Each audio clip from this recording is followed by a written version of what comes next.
We ran into quite a big group from the Abyss Order just now. Has something happened at the front? The front line has collapsed. Huh? But how? No, relax. Their front line has collapsed, not ours. Oh, feels like you could have phrased that more clearly at the start. But this is good news, right? Why'd you still look so serious? No, we're still mustering troops, nowhere near ready to go on the offensive. So at first, I was also confused about what exactly happened out there. But just now, I got the full story from a guard who was on the scene. He watched the enemy lines crumble in real time. What did he see? One person. Just a single individual. They stormed the enemy lines and attacked with a vengeance, cutting them down like paper dolls. They wielded an unknown power and fought with a sword style that no one recognized.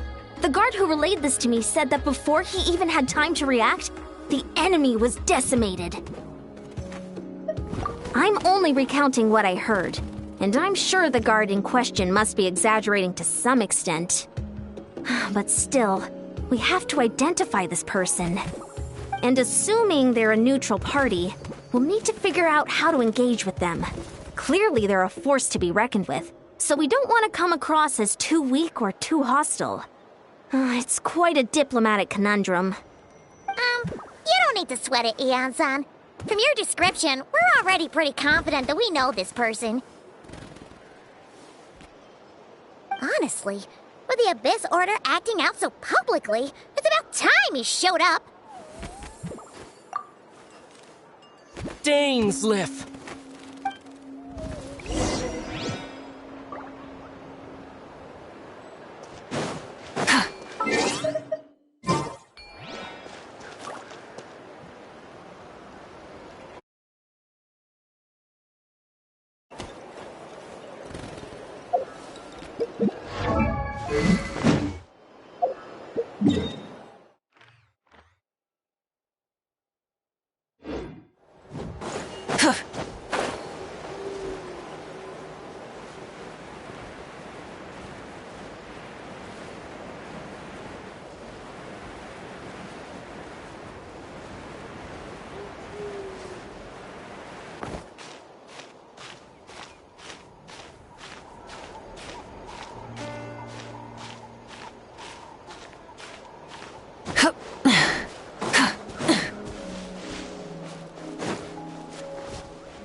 It's been a while, Dane. And yeah, after we heard what went down, we figured you'd shown up.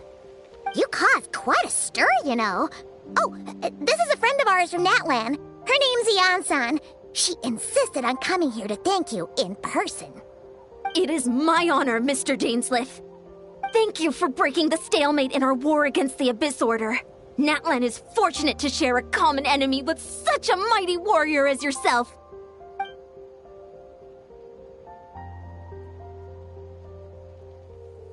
Please don't mind him, Eon-san. He always talks like that, but he's a pretty nice guy deep down. It's quite all right. Uezo Eonson respects those of great power. It's quite clear that he meant no offense, and I am still delighted to make his acquaintance. Anyway, since you're old friends, I'll leave you to catch up for now. Take your time. Sure thing. You probably have plenty of other stuff to do anyway, right? Since this war isn't exactly over. See you later, Eon-san!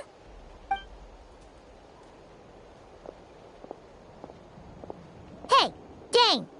Would it have killed you to be a little more polite? She's our friend.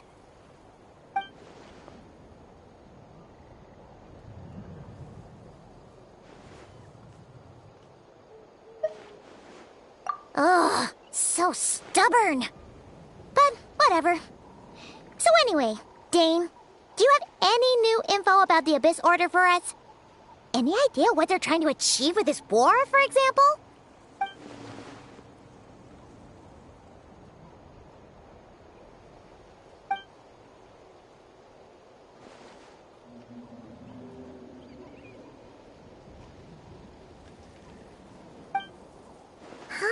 We thought so too. But it sounds like you're no closer to learning what that goal is than we are.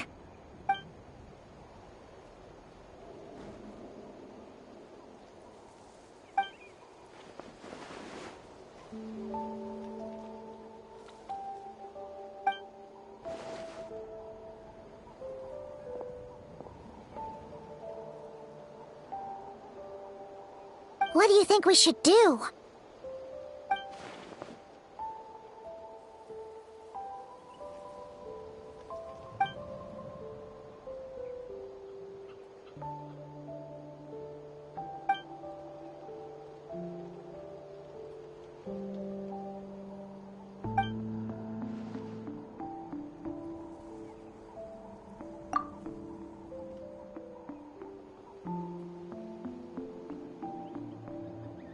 Paimon gets it. Nothing in the world can satisfy you like making mincemeat out of the Abyss Order, right?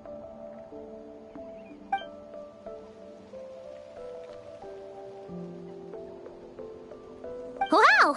Okay. A rare, candid response from Dane.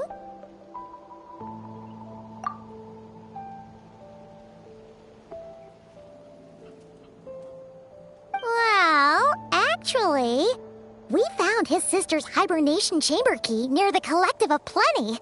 She must have lost it.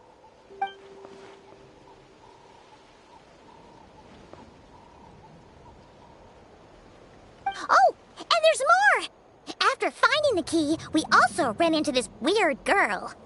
She kept seeing monsters that we couldn't see, and then, this other time, we saw a lord of monsters, but she couldn't. She also said she was on a journey to find the Savior.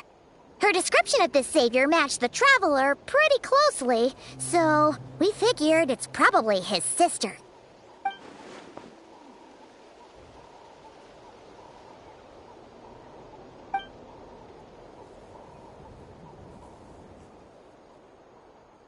Yeah, that's right. Is something the matter, Dane?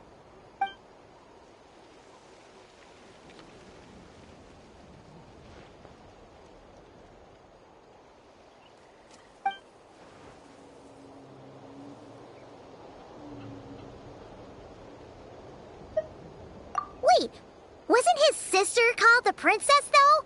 Where did this Savior thing come from?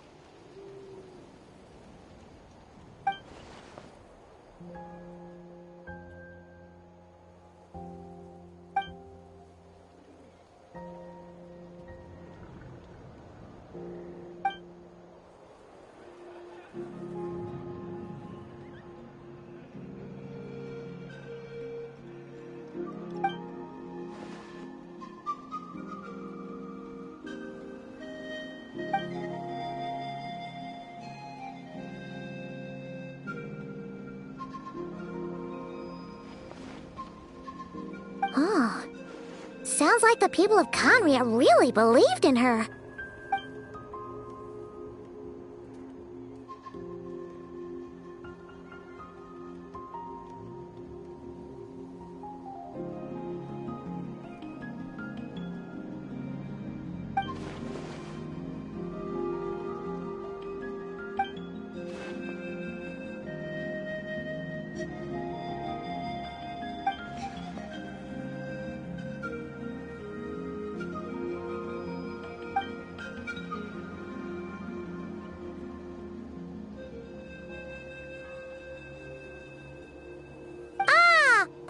Gets it now.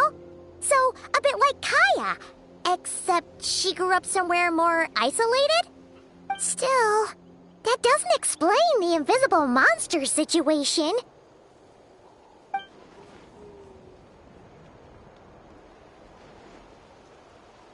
Sure.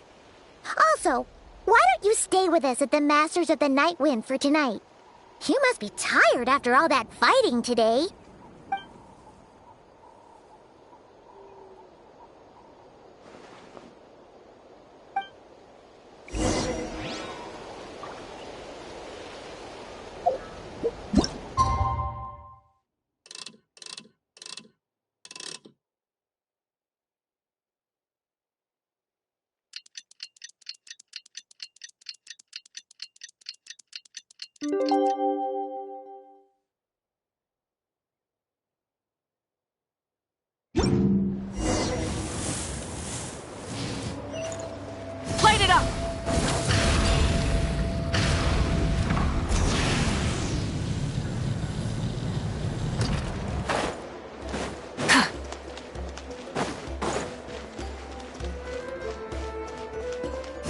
the sun!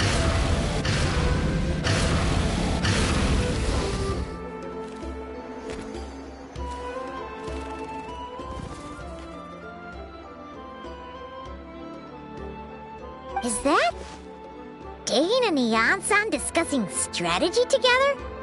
Huh. Looks like they're getting along just fine.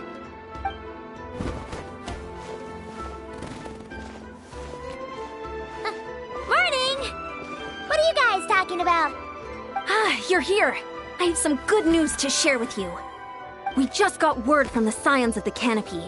Their intelligence has reported that they've discovered the Abyss Order's headquarters in Natlan. After their front lines dissolved, the bulk of their forces fell back to that area. It's also where their central command is located. The location? The Cinder City. Cinder City, huh? That tracks. Seems like their kind of place. Hey, this is great! This could be our chance to crush the Abyss Order once and for all! And with any luck, maybe we'll find your sister there too. Yep, our army is almost ready, and we've sent a message to Mawika to let her know the plan. We can't really launch an operation this big without the okay from the Archon.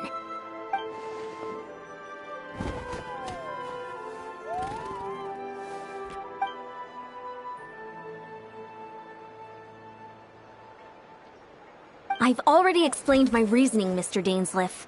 I understand your concern, but an immediate strike is not on the cards for us.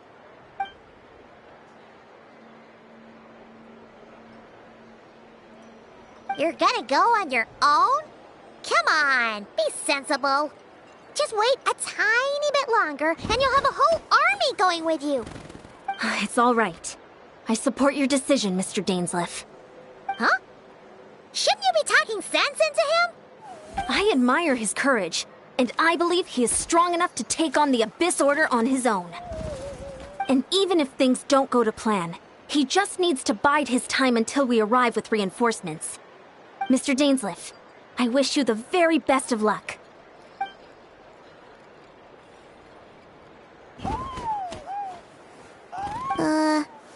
Looks like he's waiting for you to say something, Traveler. Oh, for a second there, Paimon actually thought he was gonna brave it alone. And then he called his own bluff.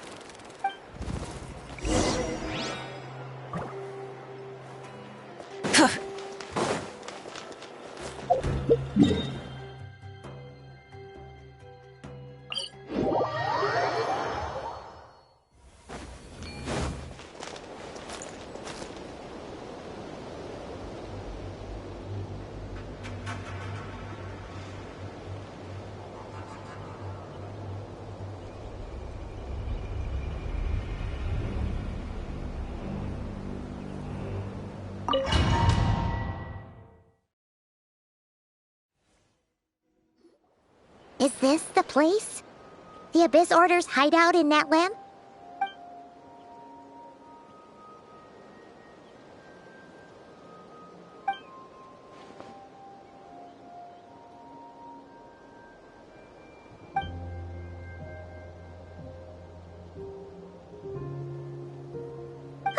It's been so long since we fought with Dane side by side. Paimon's confident we can clear this place out long before Eon-san arrives. And if you get to meet your sister again, even better. Let's go!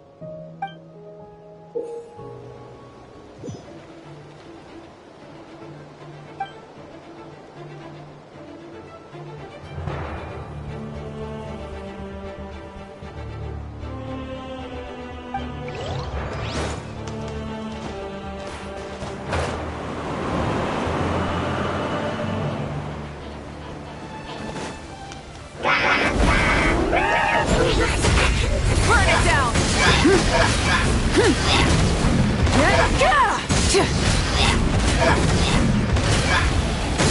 Rain outlines your fate. Time to act.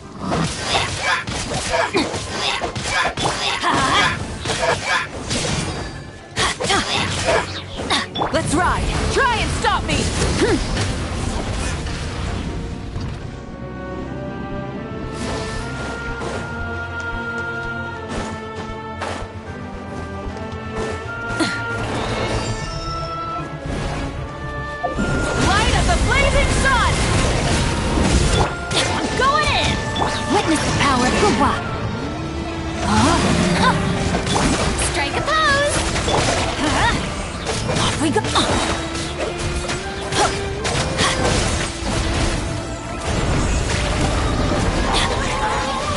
Adventure time! Everybody stand back! Let the world collide! Let's light it up! Let me weave you a verse.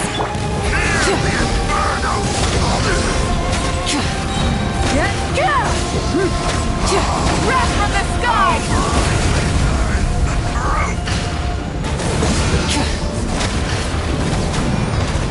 I'm going in!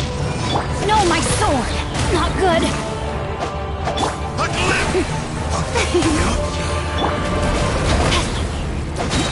Witness the power of goodwill!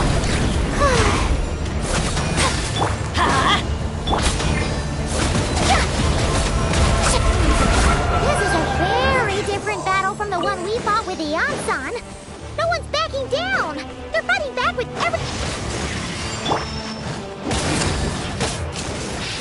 Why do they never miss? Hear the truth. The show begins! Let's ride!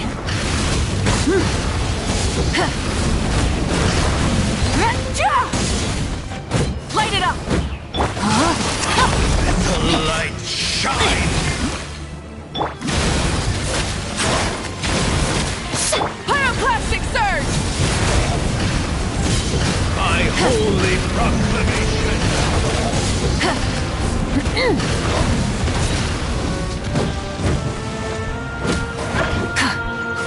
No, my sword! Let's ride! Hear ye Light of the blazing sun! shall set you free. Shall endure.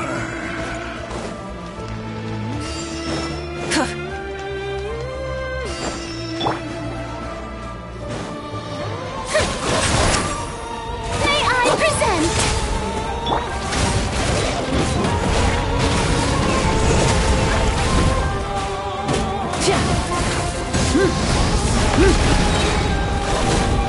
Pyroclastic surge!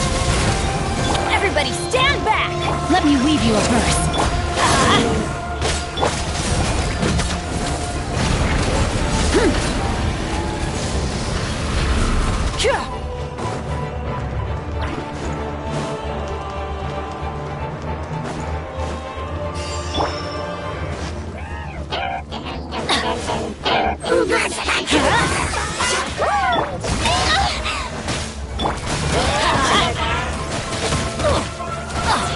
Don't worry, I got this. Burn it down! Light of the blazing sun! James, the relentless spectre that haunts us. The abyss is all present. To flee is futile. To resist it, vain. Yoo-hoo! Time to shine!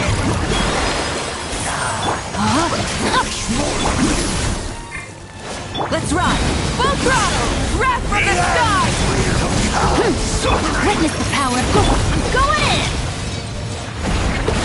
Adventure time!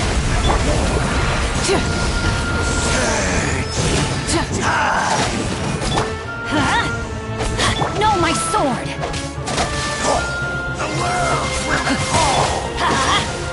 Pyroclastic surge!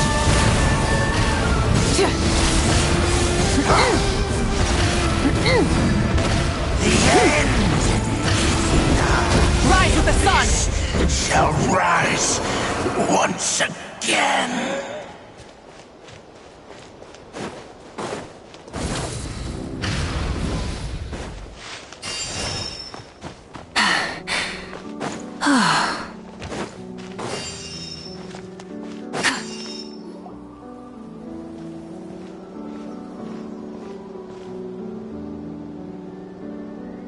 Twilight Sword Dainsleif. Is this really what you want?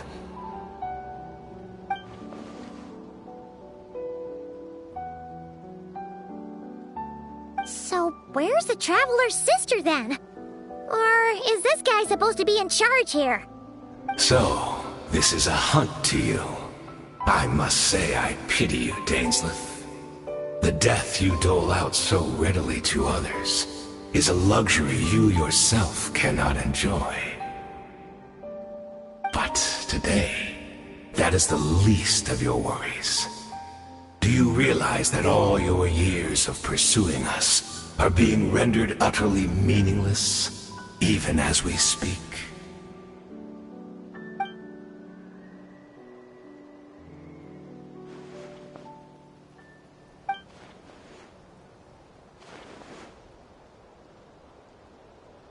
Then allow me to be frank. As far as we are concerned, our princess has already won by other means. And I do not merely mean this battle. No. Her Highness has achieved something far greater. For today, the Abyss Order's greatest wish has finally been fulfilled.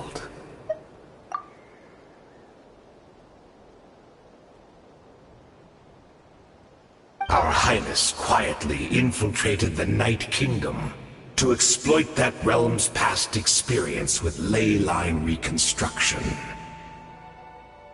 And then used the Loom of Fate to reweave the ley lines of Khaenri'ah. What? She used the Loom of Fate? Wait, does this mean the attack on the Masters of the Nightwind was all a smokescreen to give her some cover? Oh no!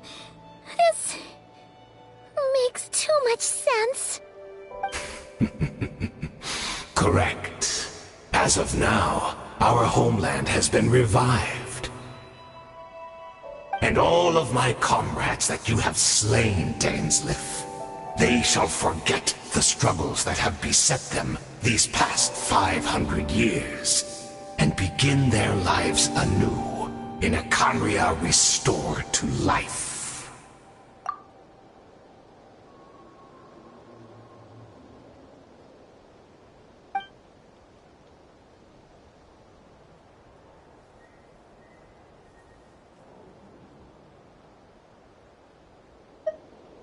Right! You still need a few steps after that, such as finding a place to host the ley lines you just re-wove.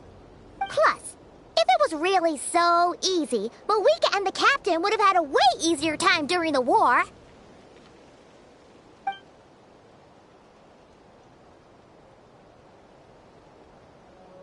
Oh, you poor fools. Clinging to delusions, even after the truth has been plainly revealed to you. Think back on the past few days. Have you truly not noticed anything amiss since the start of the war?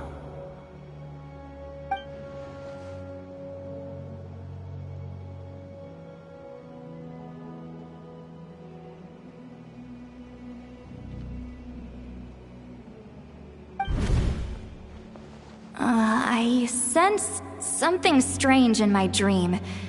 It was vague, but it seemed as if some noise had found its way into Natlan's ley lines. Oh, what does that mean? Hard to say. I don't think it had any tangible effect on the Night Kingdom or on our ley lines, but still. It's like a signal that exists on a different dimension of reality. It might not interfere with ours or pose any detectable risk, but I just get the sense that something strange is going on.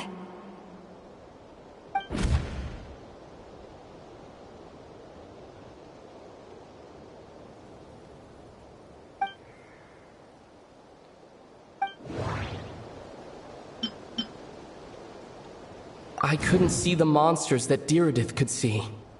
And she couldn't see the ones I could. We could only see the monsters in each other's sight after making physical contact.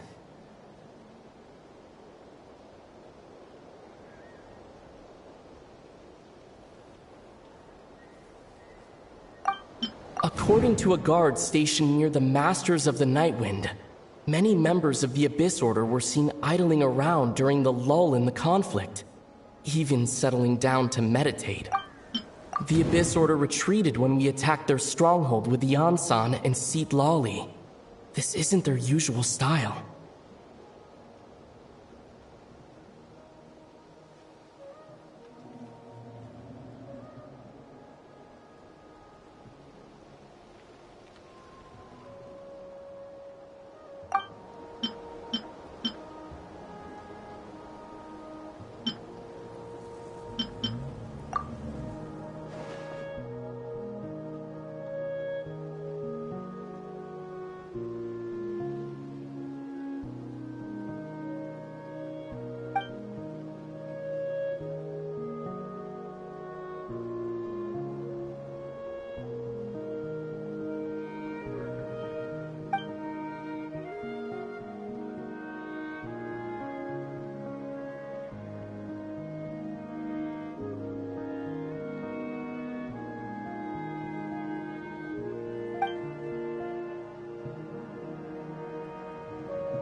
Give in to the embrace of the Abyss and be baptized! Let's light it up! How brilliant! Burn it down! Do you still not understand? You battled in vain! The Abyss Order's mission! Everybody has been stand! Grim fulfilled! Let the world collide! Light of the blazing sun! Will not bring shame to the name of the Abyss!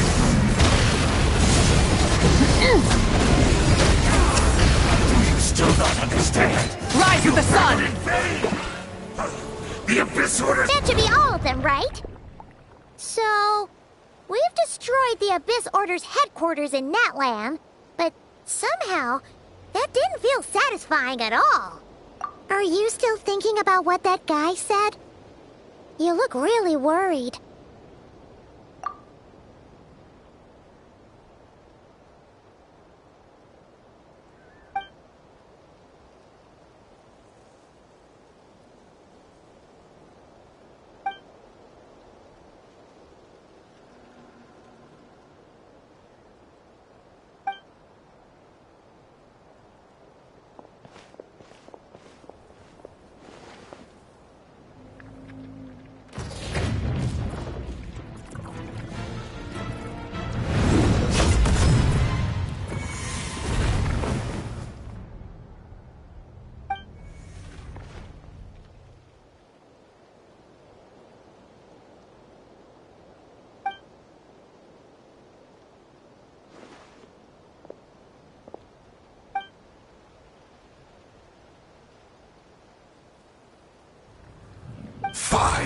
Years on, and you still refuse to address me as Master. Don't forget, Dainsleif. You may be the renowned Twilight Sword, while my arm has grown too feeble to swing a blade.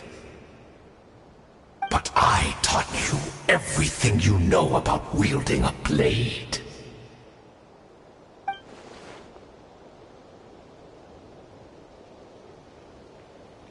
Be that as it may, under the circumstances, I see no further reason for us to fight. The curse of immortality means neither of us has a way to completely destroy the other.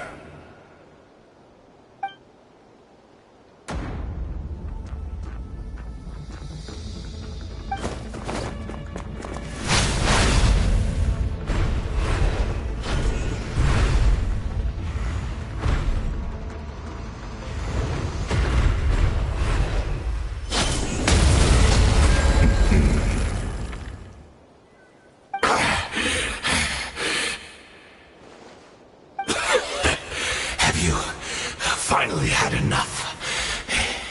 You weren't joking then, huh?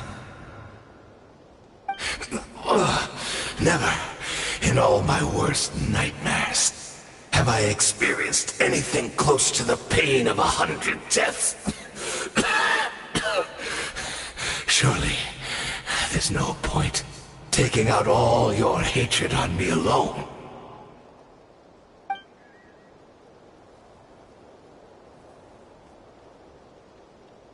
All right, I believe you.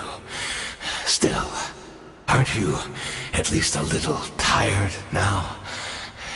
Why don't we sit down, perhaps? Chat a little.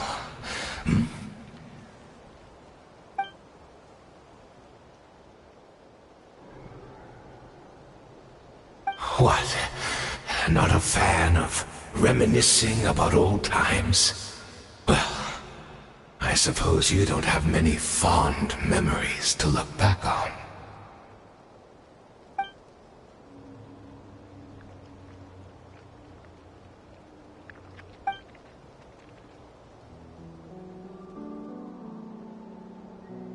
Indeed. When the cataclysm first struck, everyone prayed for the Savior to deliver them, but she was nowhere to be found. Yes, we knew that the great abyssal power within her had been divided up. Yet we still despaired at her choice to leave us. Still, I believe that everything she's doing now, including her regret over what happened, comes from a genuine place in her heart.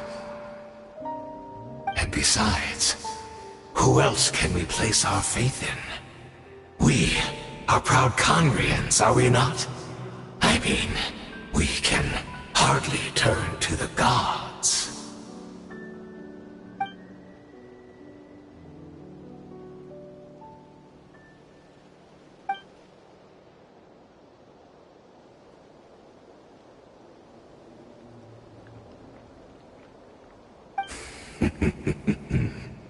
Is that so?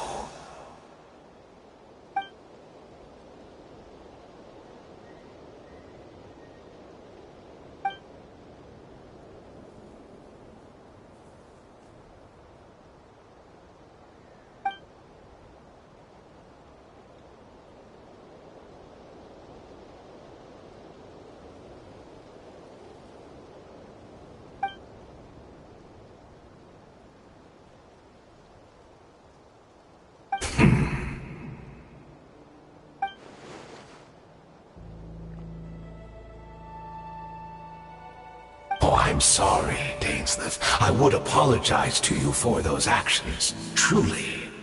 But the fact is, I honestly can't remember them anymore.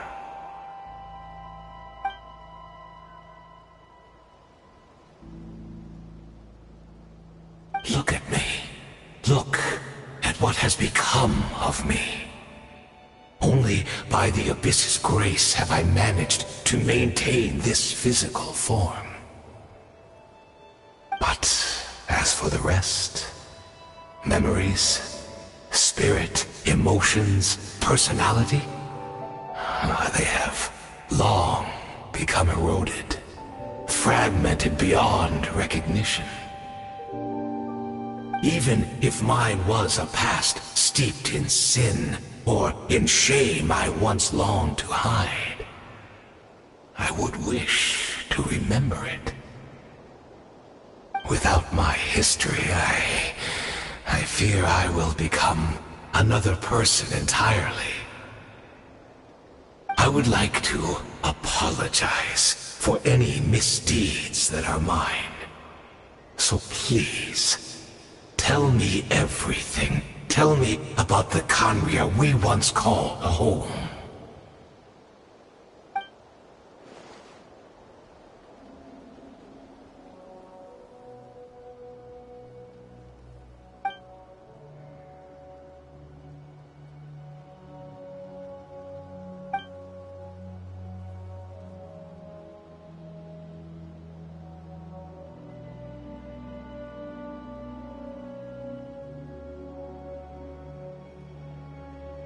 You seem to remember much.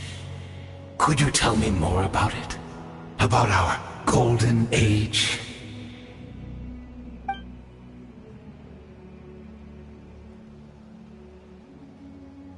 Is that so? What a pity. But this will be quite sufficient, as long as the loom of fate heard what I could not.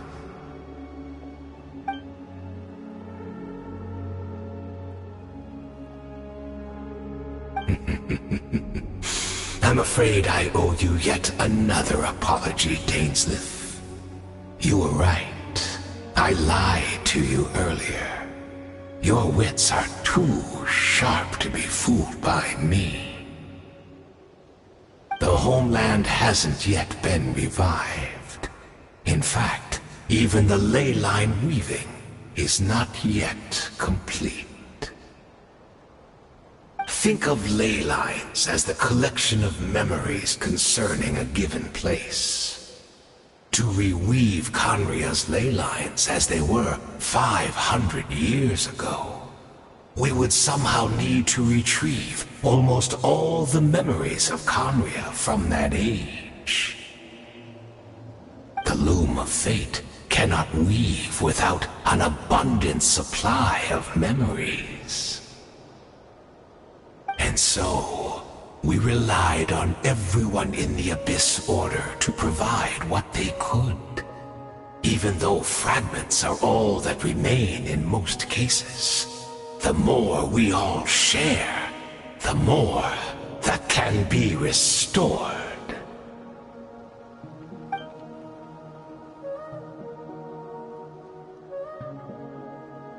Indeed, we are people in exile, stranded 500 years in the future, will weave our homeland anew and bring the nation of our dreams back into the real world. Ah, what a glorious undertaking! What a shame it had to take this long. After 500 years, most of our memories have faded, and a world woven from broken memories shall itself be broken.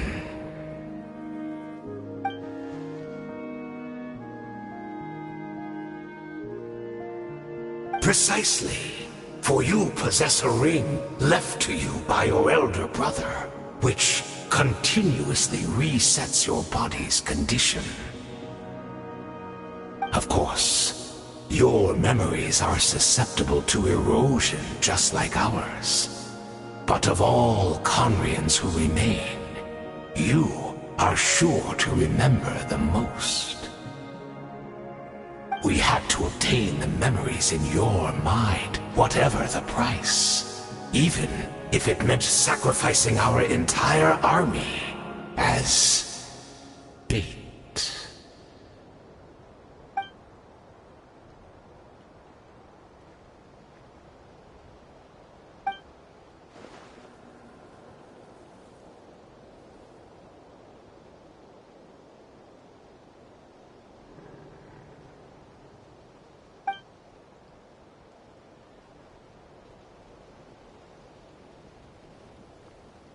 Perhaps, but that is the gamble our Highness has chosen to make.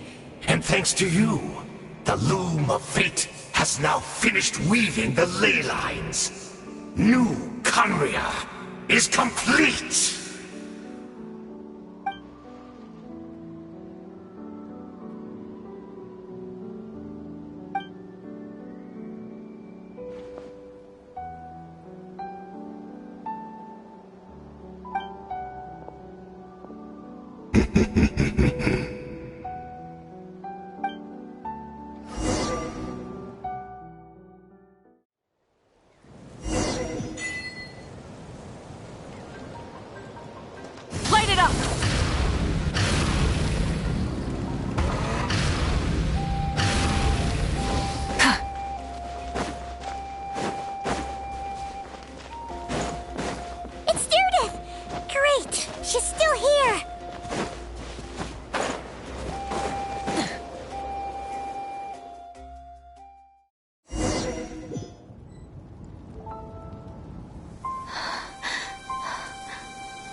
We're not from the same world, are we? No. I come from your future. Wait, but that's great! That means the world isn't going to end. In that case, tell me, what happens to Conria? What happens to my homeland? No, wait. Don't answer that. We can only fight for our future. If the future is unknown, I still believe the Savior can turn things around. I'll carry on looking for her, even if you're not there to protect me. Although, in a way, I've already found my Savior. It's you. You protected me, and I believe you can protect us all. You're the one who can change everything. It's just too bad that we're not from the same time or place.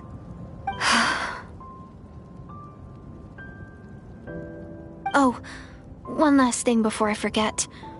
I know how much you want to find your sister. Surely she must be desperate to find you too. So, is there anything you can give me as a memento? Proof that we met? That way when I do find her, I can convince her that you're also searching for her.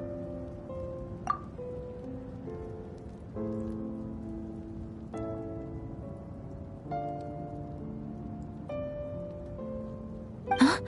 What is it?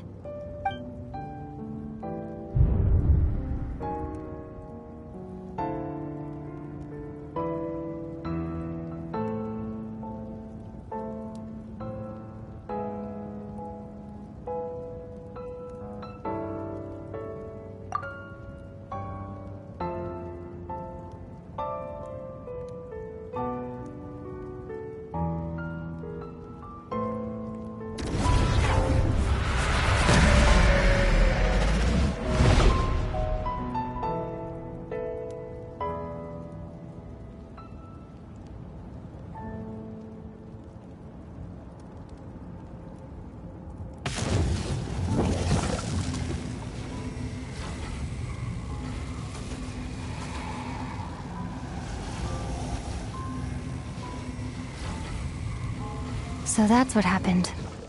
Istaroth, the ruler of time, must have had a hand in this. There's no other way that this meeting could have taken place. I knew only the ending. I've always been curious about the events that led to it.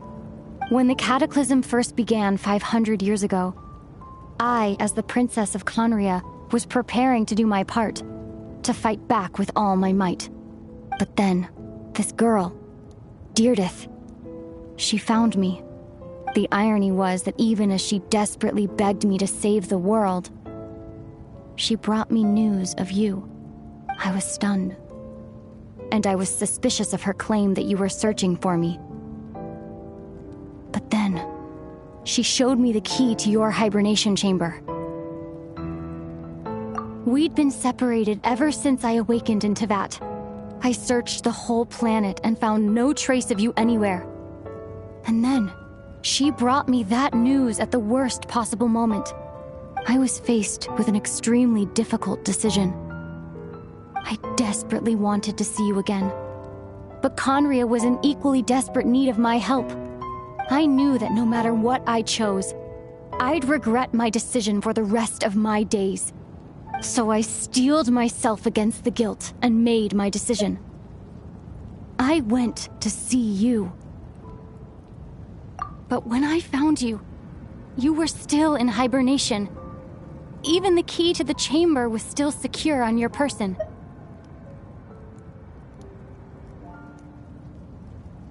I couldn't make sense of what I was seeing, but there was no time to think. I just grabbed you and ran. That's where we are right now. An intersection in our memories. This question has haunted me for the past 500 years. I never imagined the answer would come to me like this. So my actions 500 years in the future set everything in motion. Are you mocking me, Istaroth?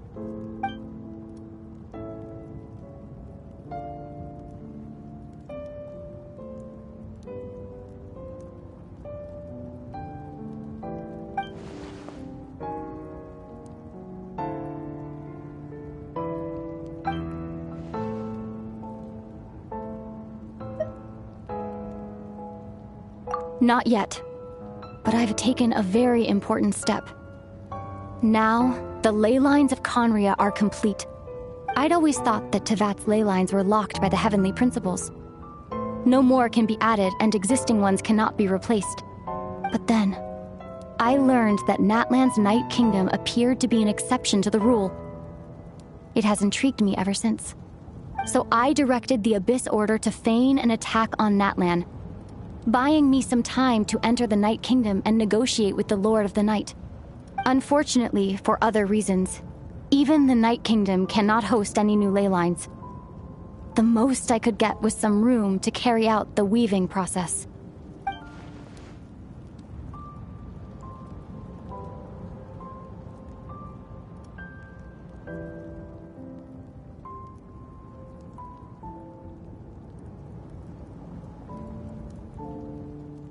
Still, I received the Lord of the Night's permission and activated the Loom of Fate. Using an Intivat as the base, I was able to grow a realm based on the Khaenri'ah of 500 years ago, superimposing it over present-day Natlan space-time. That superimposition is what allowed you and Deirdre to cross paths.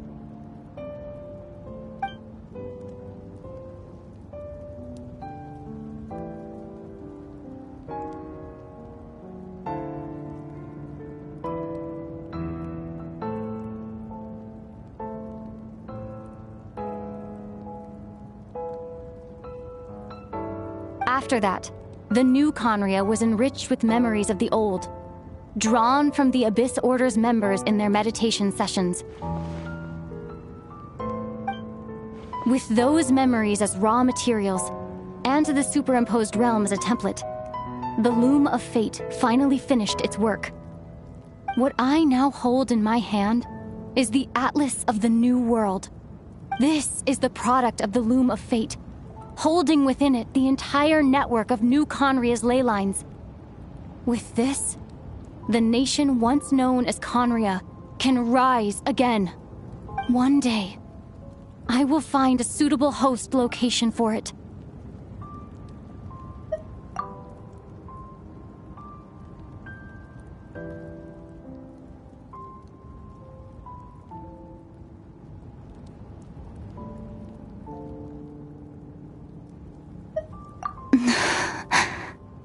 When I first arrived in Khaenri'ah 500 years ago, my memory was completely blank. It was only after I had served as their princess for many years that I slowly began to remember everything, including you.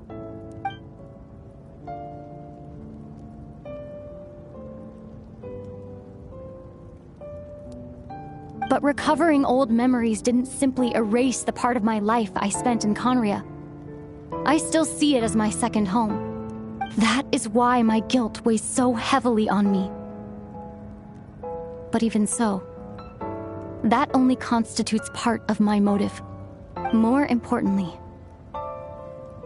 if I wish to speak with the heavenly principles as an equal, I will need the might of an entire world behind me.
Our hero is back! Everyone's been waiting for you!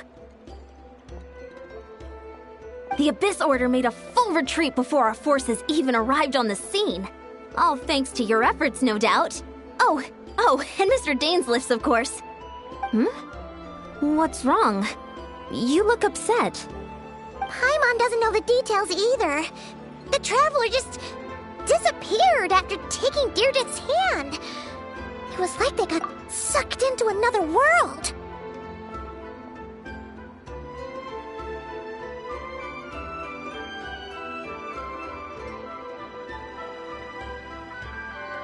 Paimon was looking all over for him, and then he suddenly reappeared, right back in the same spot, but looking a lot more glum.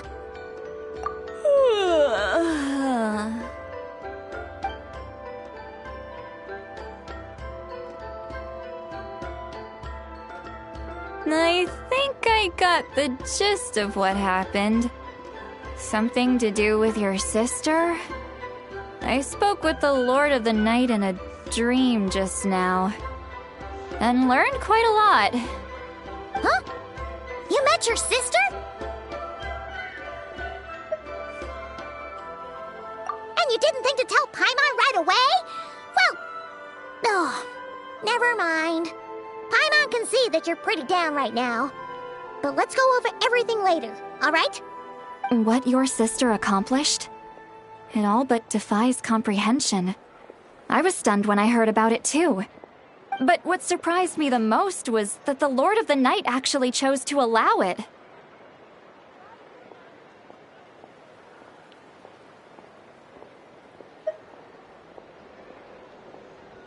The Lord of the Night did try to explain it to me, but in a word, it's complicated. During the war with the Abyss, Malwika had an argument with the captain.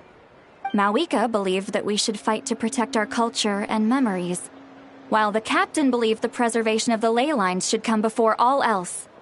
So, the Lord of the Night was very intrigued when presented with the Loom of Fate, and informed of its ability to weave ley lines. She saw your sister's actions as a potential third option, namely to preserve an entire nation in the form of an atlas. Preserve a nation? You've definitely lost me now. You're not the only one. Paimon's got no idea what's going on either. With that in mind, the Lord of the Night gave the go-ahead once she was satisfied that the Loom of Fate wouldn't have any real effect on Natlan. However, I believe she imposed an additional condition of her own. An additional condition? Did she ask for something in return? No idea. She wouldn't tell me what it was. Huh. Alright, well, let's not overthink this for now. We just won a war! Time for a well-earned drink to celebrate. I trust the Lord of the Night unreservedly. I'm sure she only involved herself to take a problem off our hands, so it's one less thing for us to worry about. Don't you agree, Traveler?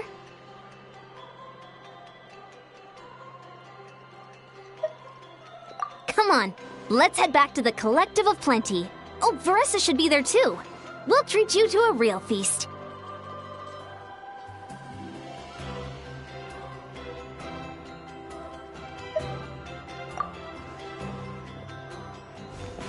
Huh?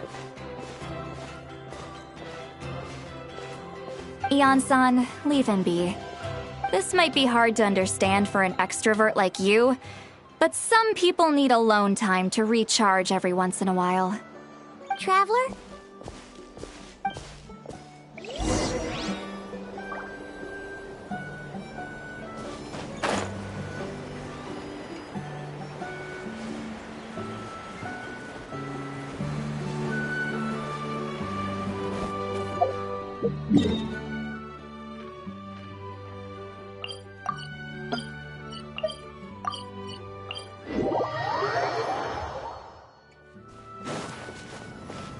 Rise with the sun!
Ad Astra. Thank you for complete.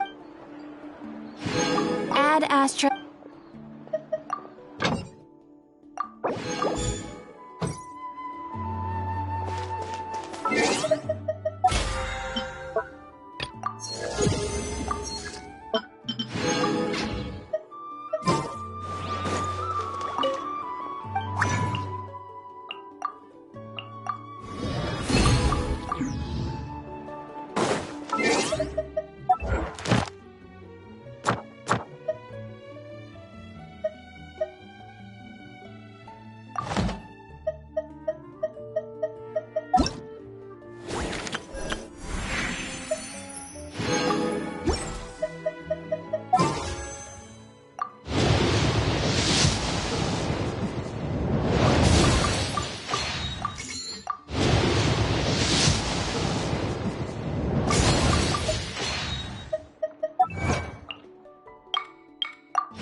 You might want to get a guide if you're not familiar with the area.